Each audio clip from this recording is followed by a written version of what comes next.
No, bueno, adelante. Bueno, pues lo primero también muchas gracias a la organización y nada, voy a intentar resumir también algunas de las cuestiones que se han planteado, sobre todo las que tienen más que ver con lo que a mi juicio siempre es fundamental en una ley, que es el sistema de garantías, ¿no? Digamos, tú puedes hacer la mejor ley del mundo y esta no es la mejor ley del mundo y una ley vale tanto como el sistema de garantías que tiene, ¿no? Entonces, creo que es importante centrarse en eso, ya habéis apuntado algunas cosas. Pero antes quería echar un poquito de atrás, porque no, me ha recordado Simona que empezamos en esta historia hace muchísimo tiempo. Y claro, hemos avanzado sin duda, porque el punto de partida, y me acuerdo porque me impactó mucho, fue una declaración del entonces fiscal general del Estado, Eduardo Torres Dulce, que me acuerdo literalmente que dijo: no hace falta ninguna ley de protección de denunciantes de corrupción.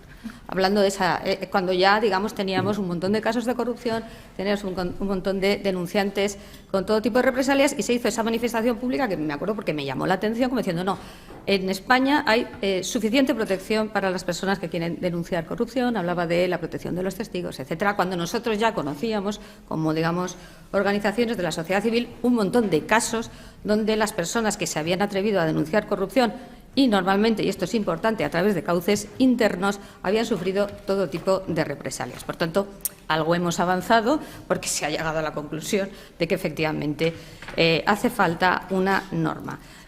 Nosotros también, desde el punto de vista de la sociedad civil, nos hemos quejado también un poco de la falta de recepción de nuestras, digamos, aportaciones, que tenían, yo creo que dos puntos que eran bastante claros. Uno, que trabajamos con denunciantes de corrupción, por tanto sabemos cuáles son los problemas que tienen, los problemas que se enfrentan.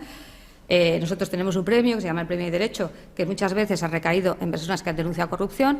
Hemos hecho un proyecto sobre denunciantes de corrupción, hemos hecho entrevistas, es decir, conocemos de primera mano cuáles son los problemas concretos que tiene un denunciante de corrupción en España y que, como nos comentaba Joan ahora en el café, siguen teniendo, que eso también es importante. Esto no es una cosa del pasado, ¿no? Es una cosa que sigue ocurriendo.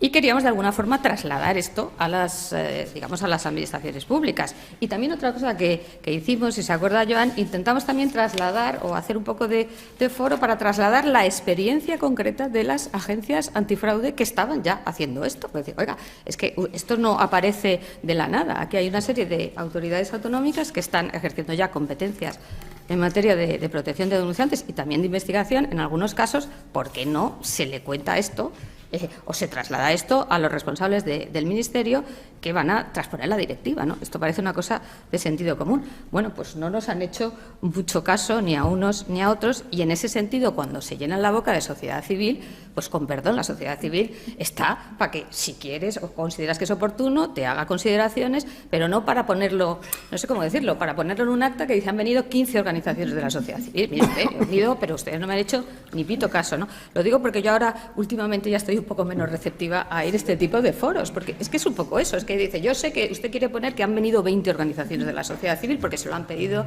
en Europa, se lo han pedido en el Gobierno abierto, donde sea, pero, hombre, esto va de que ustedes hagan un poquito de caso de lo que estamos diciendo, ¿no? Y esto no ha sido, desde luego, la impresión que hemos tenido, ni, desde luego, se plasma en el resultado de la ley. Y en ese sentido quería avanzar en esta idea, ¿no?, de las garantías. Entonces, sabemos, por esa experiencia previa, que el problema es que tú normalmente, cuando denuncias corrupción, yo voy a seguir hablando de denuncia de corrupción, aunque soy muy consciente de que la ley evidentemente no es el marco, y como bien habéis apuntado, es un marco muy reducido, es decir, tiene que ser o delito, oiga, o infracción administrativa grave o muy grave. Por tanto, tienes que encuadrarla en esto, y de entrada tiene que haber una tipificación, porque una infracción administrativa grave o muy grave tiene que estar en una norma con rango de ley que diga lo que es. Con lo cual, de entrada, es que contrató usted a su primo, es que le ha hecho un favor a una empresa donde está su hijo. Es que esto ya, ¿dónde es la infracción administrativa grave y muy grave? Por no hablar ya del tema penal, ¿no? Esto, a mi juicio, supone una enorme reducción del ámbito de aplicación de la directiva, que habla, además, porque el ciudadano tampoco sabe, ni tiene por qué saber, oiga, esto es una infracción o no es infracción. Yo lo que veo es que es algo que no está bien, que esto no se está haciendo correctamente, me parece que es una práctica que no es adecuada, y lo pongo en conocimiento. No me cuente usted, es que esto justo no es lo que dice la tipificación. ¿Y por qué es problemático? Porque hay unas causas de inadmisión, y las causas de inadmisión te dicen: si no es del ámbito de la directiva, inadmitido, y usted no tiene ninguna protección. Esta es la... Con lo cual yo leo estas cosas y digo: hombre, pues muchas garantías, Pues no lo sé si las hay, ¿no? Salvo que usted sea un súper experto que sepa perfectamente que eso que usted esté denunciando está tipificado en una norma que pone que esto es una infracción muy grave o... Esto no es lo habitual, ¿no? Esto no es lo habitual. Por tanto, de entrada, ya tiene uno esa impresión. Yo, como diría, yo tengo la impresión un poco de que la norma está protegiéndose de los denunciantes. Esto es la impresión que da. No, lo digo totalmente en serio. Es decir, a ver, y además hay muchas referencias en la norma que, si te fijas, está hablando en eso, ¿no? Hay que garantizar la presunción de inocencia. Hombre, ya sabemos que hay que garantizar la presunción de inocencia del denunciado. No, si usted denuncia cuestiones intrapersonales, ¿pero esto qué es? ¿Qué son cuestiones intrapersonales? Yo esto no sé lo que es. O sea, hay una serie de cautelas en la norma que no están en la directiva que apuntan a una desconfianza, por mucho que luego te diga la exposición de motivos, estas cosas tan bonitas, ¿no?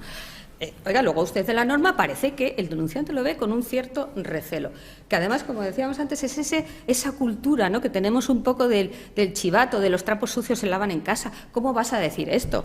Si aquí esto siempre se ha hecho de esta forma. Es decir, que yo en el articulado, no tanto en el preámbulo ni en la exposición de motivos, en el articulado sí veo recelos ante una figura de alguien que da el paso adelante y denuncia esas infracciones, ¿no? Entonces, ojo siempre con eso, porque al final podemos tener un montón de buzones, y ahora hablamos un poco más de los buzones internos, el de la autoridad, digamos, independiente, y encontrarnos con que realmente no hemos avanzado mucho en lo que teníamos, porque también que no se nos olvide, es que antes no se podía denunciar, claro que se podía denunciar, obviamente. No solo se podía usted ir a la Fiscalía, sino también en su propia organización, aunque no exista como tal un canal interno de denuncia, pues a ver, como funcionario, si hay algo que a uno le parece irregular, lo suyo es dirigirse al superior y decir, ¿verdad?, esto no se está haciendo correctamente y tal. Claro, ¿qué pasaba? Que es lo que nos contaban los denunciantes, que justamente ese era el problema, porque, entre comillas, el malo era tu jefe. Claro, ese era el problema, que cuando tú ibas a decir este contrato, esta subvención tal, resulta que el responsable de que eso se estuviera haciendo así era la persona a la que tú te estabas dirigiendo, ¿no? ¿Esto cambia con la regulación de los canales internos? Pues tú lo has apuntado muy bien, Javier. Claro, si el canal interno, que es, digamos, el buzón más habitual, ¿no?, el que te ponen a tu disposición en la organización, resulta que el responsable del canal interno es la persona que está nombrada por el órgano de gobierno o el Consejo de Administración, pues, hombre, que además lo puede cesar libremente, por mucho que lo tenga que justificar, pero lo puede cesar libremente. Pues yo me planteo hasta qué punto tú tienes, como trabajador o como empleado, una garantía. Y pongo un caso que lo conocerán todos, que es el caso Villarejo. Yo siempre digo lo mismo, el BBVA tenía un premio de compliance, es decir, un premio, no, le habían dicho sus procedimientos de compliance son los mejores del mundo. Bueno, pues eso no impidió que se contratase al señor Villarejo, que se le contratase para cometer delitos, hablando en plata.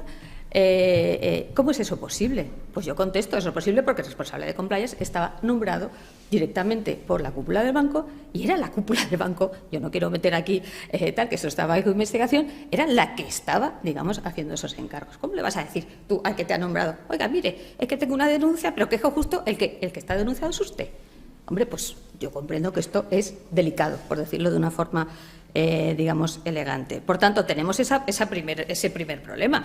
Yo no sé si serán comisarios políticos o no, Javier. Lo que sí sé es que su nombramiento y su cese depende del órgano de gobierno y de administración. Y si, como suele ocurrir, porque esto es lo que suele ocurrir, yo lo que estoy denunciando es una infracción que de alguna forma está, no digo ya ordenada, supervisada o admitida o tolerada por el órgano de gobierno, pues hombre, esto sin duda yo creo que limita un poco esa capacidad, ¿no? Y esto no hace falta ser tampoco muy, como digo, muy mal pensado, porque esto es lo que está pasando, pues he puesto el ejemplo de la compliance, lo que ha pasado con muchos casos donde grandes organizaciones, grandes empresas tienen una estupenda organización de compliance que no se aplica a los jefes, hablando en plata. Aunque no tengo ninguna duda de que al empleado de a pie o al digamos, en los casos pequeños seguramente sí, pero claro, cuando asciendes en la escala administrativa o en la escala, digamos, de la organización, pues probablemente eso ya no pasa, ¿no? Entonces, yo creo que eso es una consideración importante. Y luego, claro, en relación con y luego está claro que sí que hay cosas que son positivas, el tema de que se garantice la denuncia anónima. Luego, también una cosa que he hecho yo buscando esta mañana, esto queda un poco mal, pero bueno, sí que estaba mirando un poco qué es lo que había sobre canales internos de denuncia. Lo que hay es una enorme oferta comercial para montarte el canal interno de denuncia. Además, oye, pero con mucha variedad, porque hay desde muy baratos, bastante baratos, hasta muy caros. Entonces tú decías una cosa, claro, ¿cómo son los canales estos o los buzones? Pues un poco como te los diseña la empresa, porque la empresa ¿qué te dice? Y es interesante porque insisto que los precios son diferentes y los hay más baratos y los hay más caros. No, yo lo que le garantizo es que se cumple con todo lo que dice la ley, que se cumple con la confidencialidad, que si la denuncia puede ser anónima, que tiene que ser trazable, bueno, todo lo que dice la ley. Pero la realidad es que tú te pones en manos de una empresa tecnológica que es la que te monta el buzón de denuncia, ¿no? Y lo digo porque me ha parecido curioso en la línea. Y claro, ¿quién va a supervisar o vigilar eso? Y ahora venimos a otro tema también que lo habéis tratado y que me parece muy relevante, ¿no? Es el de la autoridad independiente, que es no solo la que va a poner el canal externo, suponiendo que estos canales internos pues no funcionen todo lo bien que deberían o presenten riesgos, etcétera, sino que también es un poco la que tiene que supervisar todo el sistema, ¿no? Con lo cual, todo va a pivotar mucho las garantías sobre la autoridad independiente. Entonces, claro, yo lo primero veo que la autoridad independiente, que esto es porque soy mayor y ya no me fío de nada, es que el presidente o la presidenta es un señor o una señora que tiene el rango de subsecretario y que lo nombra el ministro de Justicia. Esto es lo que dice. Con lo cual yo digo, pues fenomenal, esto al final, por mucho que se llame autoridad independiente, ley 40, no sé qué, tiene que pasar por el Congreso, que ya sabemos todos los paseillos por el Congreso en que terminan, ¿no? Que terminan en que se confirma el nombramiento de quien se propone. Claro, esto, pues de entrada, al final va a depender mucho de la persona, ¿no? Y esto es una cosa que a mí, desde la perspectiva institucional, siempre me preocupa mucho, porque a mí me gustan las personas, pero me gustan más las instituciones. Es decir, si todo depende de que se acierte o no con la persona que se nombra allí, porque tú lo has dicho también, es una persona que se lo cree, que realmente piensa que tengo que ser independiente, que aunque no le guste lo que yo hago al ministro o la ministra de Justicia, yo voy a ir por aquí, que que esto es muy importante, que voy a luchar por tener los medios necesarios, porque otra cosa que siempre nos olvida es que las autoridades incómodas les cuesta muchísimo que les den los recursos necesarios para hacer sus funciones. Esto es un clásico, que además tengo un amigo que lo llama la rendición por hambre, y dice, no, yo lo tengo que montar porque no tengo más remedio, pero ahora los funcionarios, el presupuesto, los recursos, eso ya hablaremos, ¿no? Entonces, todo pivota muchísimo sobre la persona que digamos, tiene que hacer esas funciones.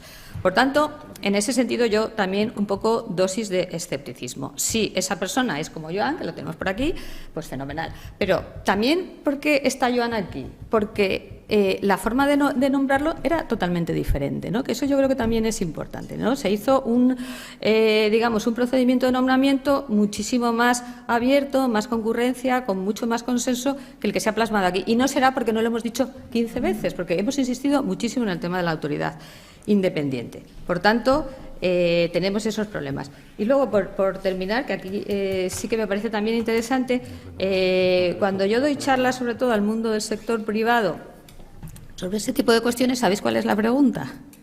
¿Y qué pasa si no cumplimos? Y entonces, claro, cuando la pregunta sí pasa que no cumplimos es, pues con un poco de suerte a lo mejor no pasa nada, porque eso, por ejemplo, no pasa con la protección de datos. La gente lo tiene clarísimo, que en protección de datos se te puede caer el pelo. Por tanto, oye, tienes tu delegado de protección de datos, pues aquí realmente está por ver, porque además hay una cosa que también es importante y que además es lógica, que está previsto, que es las organizaciones privadas que ya tengan canales internos, pues puedan acomodar esos canales internos a la normativa. Con lo cual te puedes encontrar con que denuncias, pues yo qué sé, de temas de blanqueo a temas laborales, a los temas de tal, digamos, en un solo canal, ¿no?